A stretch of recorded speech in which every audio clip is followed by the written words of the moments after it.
प्यारे बच्चों, आज हम कक्षा 7वीं विषय संस्कृत पुस्तक रुचिरा भाग 2 उपविषय पाठ 7 संकल्प है सिद्धिदायक है। संकल्प है का अर्थ होता है दृढ़ निश्चय, सिद्धि मायने सफलता, दायक है मायने दिलाने वाला। ऐसा दृढ़ निश्चय जो हमें सिद्धि मायने सफलता दिलाए।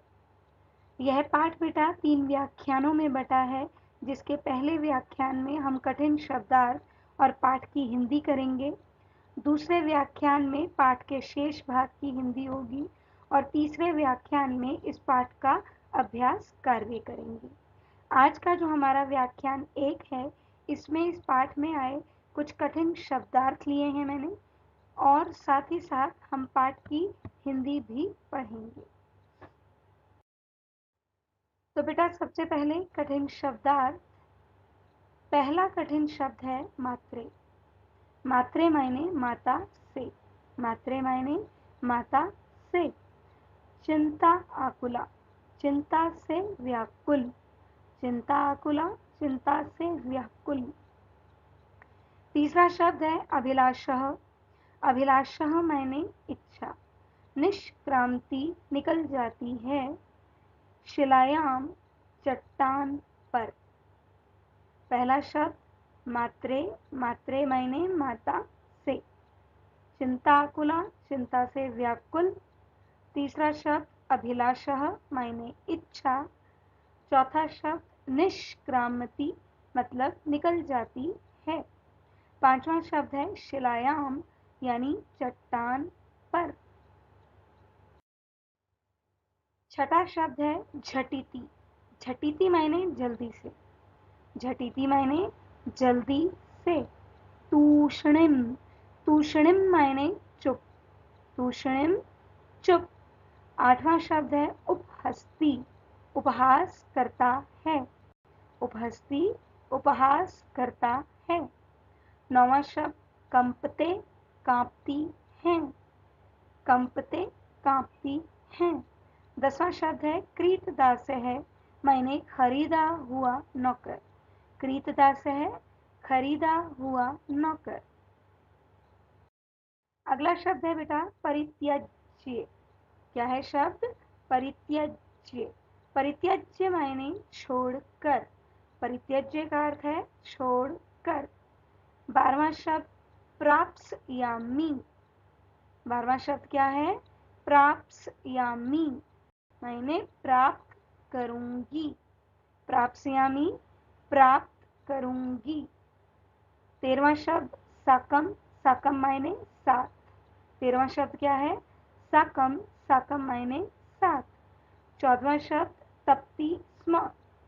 तपती स्म मायने तपती थी मायने तपस्या करती थी। और तपसा तपस्या से। तपती स्म तपस्या करती थी और तपसा तपस्या से। बेटा इस पाठ में हम पढ़ेंगे कि माता पार्वती शिव को पति के रूप में पाना चाहती थी, इसलिए उन्हें पति के रूप में पाने के लिए उन्होंने कठिन जो है कठोर तपस्या की और अपने लक्ष्य को पा भी लिया। तो शुरू करते हैं पाठ को। पार्वती शिवम पति रूपेण अवांछत। माता पार्वती भगवान शिव को पति के रूप में पाना चाहती थी। एतद अर्थम इसके लिए सा तपस्याम कर्तुम इच्छत।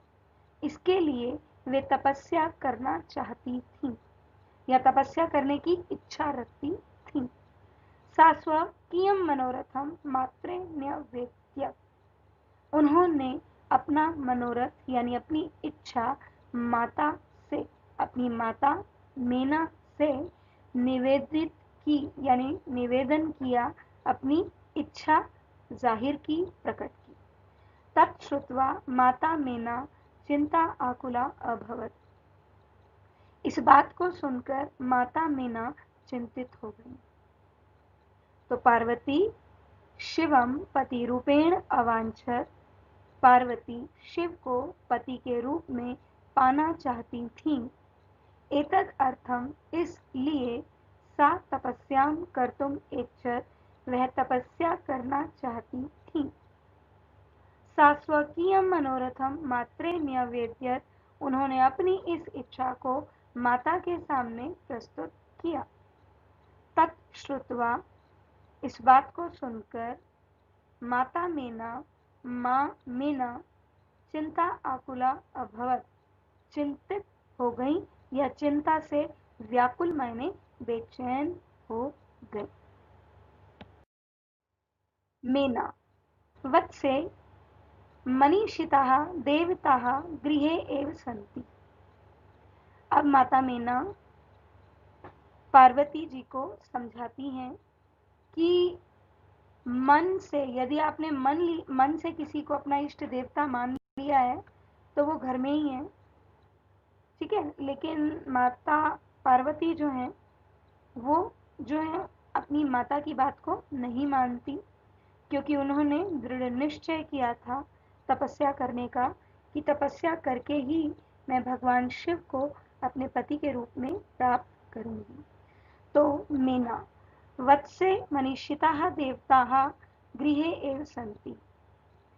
हे पुत्री, मन से यदि मान लिया जाए तो इष्ट देवता घर में ही हैं। तपः कठिनम भवति, तपस्या बहुत कठिन होती है। तब शरीरम कोमलम वर्तते, तुम्हारा शरीर बहुत कोमल है। गृहे एव वस, इसलिए तुम घर में ही रहो। वत्से, हे पुत्री, मनीषिताः देवताः गृहे एव सन्ति। मन से यदि मान लिया जाए तो इष्ट देवता घर में ही हैं। तपः कठिनम भवति, तपस्या बहुत कठिन होती है। तब शरीरम सुकोमलम वर्तते, तुम्हारा शरीर बहुत कोमल है। गृहे एव वस, घर में ही रहो। अत्रैव तव अभिलाषः सफलः भविष्यति। अत्रैव माने अत्र एव, दो शब्दों से मिलकर बना है। अत्र एव, यहाँ ही। अत्र माने यहाँ और एव माने ही, तो यहाँ पर ही। तब अभिलाषः, तुम्हारी अभिलाषा, तुम्हारी इच्छा, सफल है भविष्यति, सफल होगी। पार्वती, अम्ब मां तादृशः अभिलाषः, ऐसी अभिलाषा तो तपसा एव, तपस्या से ही पूर्णः भविष्यति, पूर्ण होगी, पूरी होगी। ऐसी अभिलाषा माने भगवान शिव को पति के रूप में पाने की अभिलाषा माने इच्छा। फिर से करते हैं। अत्रैव तव अभिलाषः सफलः भविष्यति, यहाँ पर ही तुम्हारी इच्छा सफल होगी। पार्वती, अम्ब मां तादृशः अभिलाषः तु, ऐसी अभिलाषा अर्थात भगवान शिव को पति के रूप में पाने की अभिलाषा तो तपसा एव पूर्ण है भविष्यति, तपस्या से ही पूरी होगी। अन्यथा नहीं तो तादृशम पतिम कथम प्राप्स्यसि, कथम प्राप्स्यामि, नहीं तो यानी अन्यथा मैं उन्हें पति अर्थात भगवान शिव को पति के रूप में कैसे प्राप्त करूंगी। नहीं तो मैं उन्हें अर्थात भगवान शिव को पति के रूप में कैसे प्राप्त करूंगी। अहम तपः एव चरिष्यामि, मैं तपस्या ही करूंगी। इति मम संकल्प है, यह मेरा दृढ़ निश्चय है। अहम तपः एव चरिष्यामि, मैं तपस्या ही करूंगी। इति मम संकल्प है, यह मेरा दृढ़ निश्चय है। मीना, पुत्री, हे पुत्री, त्वम एव, तुम ही मे जीवन अभिलाष है। तुम ही मेरे जीवन की अभिलाषा हो, अर्थात जीने का सहारा हो। फिर से कर रही हूं बेटा एक बार। अहम तपः एव चरिष्यामि। पार्वती जी कहती हैं कि मैं तपस्या ही करूंगी। इति मम संकल्प है, यह मेरा दृढ़ निश्चय है। मीना पुत्री त्वम एव मे जीवनाभिलाषः। मीना, हे पुत्री, तुम ही मेरे जीवन की अभिलाषा हो, अर्थात जीने का सहारा हो।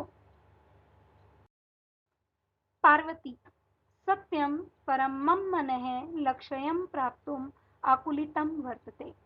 पार्वती जी कहती हैं, आप सत्य कहती हैं माँ, लेकिन परम मायने लेकिन, मम मनः मेरा मन, लक्ष्यं प्राप्तुम लक्ष्य को, लेकिन मेरा मन मेरे लक्ष्य को प्राप्त करने के लिए आकुलितम व्याकुल वर्तते होता है या हो रहा है। लेकिन मेरा मन तो अपने लक्ष्य को प्राप्त करने के लिए व्याकुल हो रहा है, बेचैन हो रहा है। सिद्धिं प्राप्य पुनः तव एव शरणम आगमिष्यामि। सिद्धिं प्राप्य मैंने अपने लक्ष्य को प्राप्त करके, यानी कि भगवान शिव को पति के रूप में प्राप्त करके, पुनः दोबारा तव एव तुम्हारे ही शरणम शरण तुम्हारी ही शरणम शरण में आगमिष्यामि आ जाऊंगी। तो क्या बना? सिद्धिं प्राप्य पुनः तव एव शरणम आगमिष्यामि।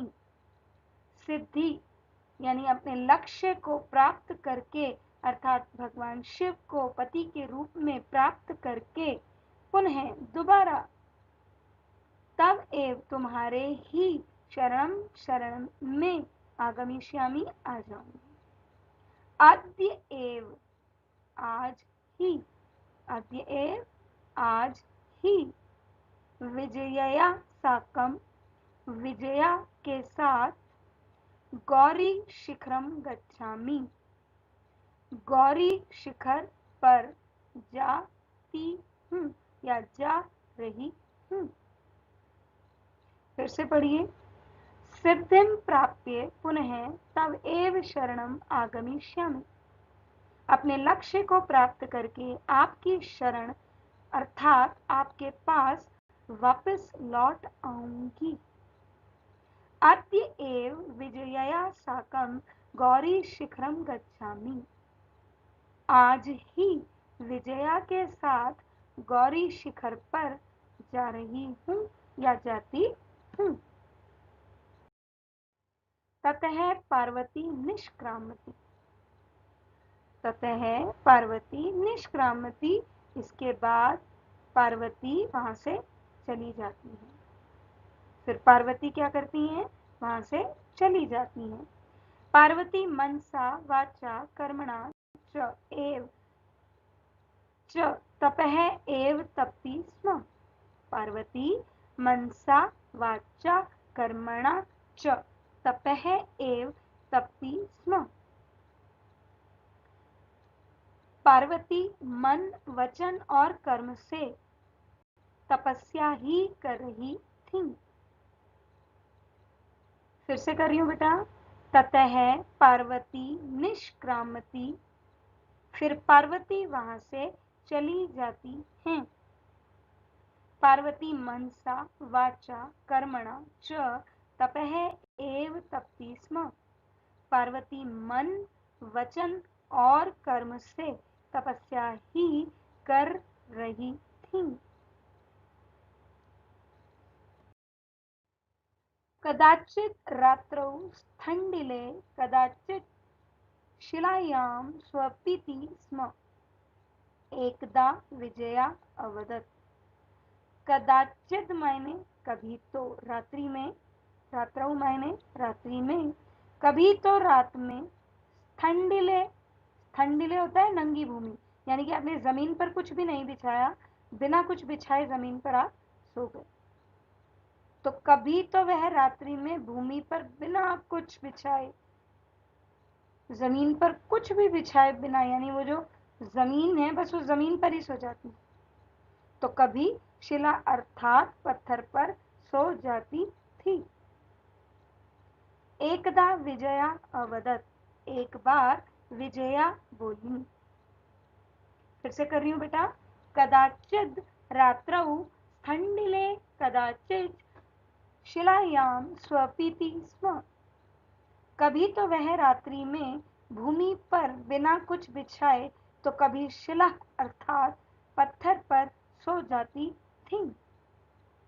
एक बार विजया बोली। अब विजया क्या बोली? विजया, सखी तपः प्रभावात् हिंसः पश्वः अपि तव सखायः जाताः। हे सखी, तुम्हारी तपस्या के प्रभाव से हिंसक पशु भी, तव मायने तुम्हारे, सखायः मायने मित्र, जाताः मायने बन गए, जाताः मायने बन गए। पंचाग्नि व्रतम अपि त्वम अतपः। पंचाग्नि, तुमने जो है पंचाग्नि व्रत भी पूरा कर लिया है। बेटा पंचांगनी व्रत का अर्थ होता है चारों ओर आपके जो है आग जल रही है, बीच में हवन कुंड है तो पांचवी आग वो भी है, और आप सामने बैठे हैं हवन कुंड के, और सूर्य देवता को बिना आंख जो है झपकाए, बिना आंख झपकाए जो है एक टक उन्हें देखते हुए यज्ञ यानी व्रत जो है पंचाग्नि का जो व्रत है वो पूरा करना। ठीक है, तो पांचों अग्नियां जलती हैं, चारों दिशाओं में अग्नि जलती है और पांचवी अग्नि बीच में, और आपका ध्यान किस ओर होता है? सूर्य देवता की ओर। एक तक आप उन्हें देखकर ही देखते रहते हैं और इस यज्ञ को पूरा करते हैं। तो विजया सखी तपः प्रभावात् हिंसः पशुओ अपि तव सखायः जाताः। विजया बोली, हे सखी, तुम्हारे तप यानी तपस्या के प्रभाव से हिंसक पशु भी तब सखायः जाताः, तुम्हारे सखा यानी मित्र बन गए हैं। पंचाग्नि व्रतम अपि त्वम अतपः। पंचांगनी का व्रत भी तुमने पूरा कर लिया।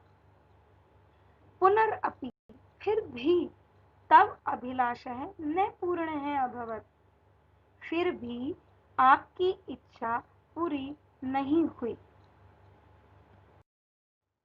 पार्वती, अयि विजये, अरे विजया। पार्वती जी कहती हैं, अरे विजया, किमने जाना, क्या तुम नहीं जानती हो? मनस्वी कदापि धैर्यम न परित्यजति, कि जो मनस्वी लोग होते हैं वो कभी भी अपने धैर्य मायने धीरज का त्याग नहीं करते हैं। अपि च मनोरथानाम अगति ही नास्ति, और उनकी इच्छाओं की अगति नहीं होती है, अर्थात उनकी इच्छाएं कभी समाप्त नहीं होती हैं। फिर से एक बार कर रही हूं बेटा। पार्वती, अयि विजये, अरे विजया, किमने जानासी, क्या तुम नहीं जानती हो? मनस्वी कदापि धैर्यम न परित्यजति, कि मनस्वी कभी भी अपने धीरज का त्याग नहीं करते हैं। अपि च मनोरथानाम अगति ही नास्ति, अर्थात इच्छाएं कभी समाप्त नहीं होती और उन इच्छाओं की अगति नहीं होती, उनकी इच्छाओं की अगति नहीं होती है, अर्थात इच्छाएं कभी समाप्त नहीं होती। विजया, त्वम वेदम अधीतवती, तुमने वेदों का अध्ययन कर लिया है, तुमने वेदों का अध्ययन कर लिया। यज्ञं संपादितवती, सभी यज्ञ भी पूर्ण किए। तपः कारणात् जगति एव प्रसिद्धि। तुम अपनी तपस्या के कारण पूरे जगत में प्रसिद्ध हो गई हो। फिर से कर रही हूं बेटा। त्वम वेदम अधीतवती, तुमने वेदों का अध्ययन कर लिया। यज्ञम संपादितवती, तुमने सभी यज्ञ भी पूर्ण कर लिए। तपः कारणात् जगति तव प्रसिद्धि ही, तुम्हारी तपस्या के कारण, यानी आपकी अपनी तपस्या के कारण तुम पूरे जगत में भी प्रसिद्ध हो गई हो। अपर्णा इति नाम्ना, अपर्णा इति नाम्ना अपि त्वं प्रथिता। अपर्णा मायने पत्ते तक न खाने वाली। पार्वती जी ने जो दृढ़ निश्चय किया और उस दृढ़ निश्चय के चलते उन्होंने क्या किया, उन्होंने पत्ते तक भी नहीं खाए, न फल न जल, कुछ भी ग्रहण नहीं किया। उन्होंने यही कहा कि जब तक मेरा ये व्रत यानी कि मेरा ये दृढ़ निश्चय पूरा नहीं हो जाता तब तक मैं कुछ भी नहीं खाऊंगी। इसलिए उन्हें कहा गया है अपर्णा, अर्थात पत्ते तक न खाने वाली। जब तक उनकी ये तपस्या चलती रही उन्होंने कुछ भी नहीं, पत्ते तक भी नहीं खाए। अपर्णा इति नाम्ना अपि त्वं प्रथिता। अपर्णा अर्थात पत्ते तक न खाने वाली, इस नाम से भी त्वं प्रथिता, तुम प्रसिद्ध हो गई हो। पुनरअपि फिर भी, पुनरअपि फिर भी, तपसः फलम नैव दृश्यते, फिर भी आपकी तपस्या का फल दिखाई नहीं देता। अपर्णा अर्थात पत्ते तक न खाने वाली, इस नाम से भी तुम प्रसिद्ध हो गई हो, फिर भी तुम्हारी तपस्या का फल दिखाई नहीं देता। तो बेटा ये हमने आज संकल्प है सिद्धिदायक है पाठ के कठिन शब्दार्थ किए और हिंदी जो है हमने आधे पाठ की है और इसका जो शेष भाग है वो व्याख्यान 2 में पढ़ेंगे आप। तो अब आपका गृह कार्य क्या है? आपका गृह कार्य है कि ये जितना भी भाग आपको पढ़ाया गया उसमें आपने अपनी फेयर नोटबुक में इस पाठ की हिंदी लिखनी है। जब आप हिंदी लिख रहे होंगे तो आप संस्कृत साथ में नहीं लिखेंगे। संस्कृत की पुस्तक खोलो और आप जो है वीडियो को सुनो और वीडियो को सुनने के बाद जो आपको ये पाठ की हिंदी दी गई है इसे लिखो। ठीक है, तो धन्यवाद। मिलते हैं इस पाठ के अगले व्याख्यान में।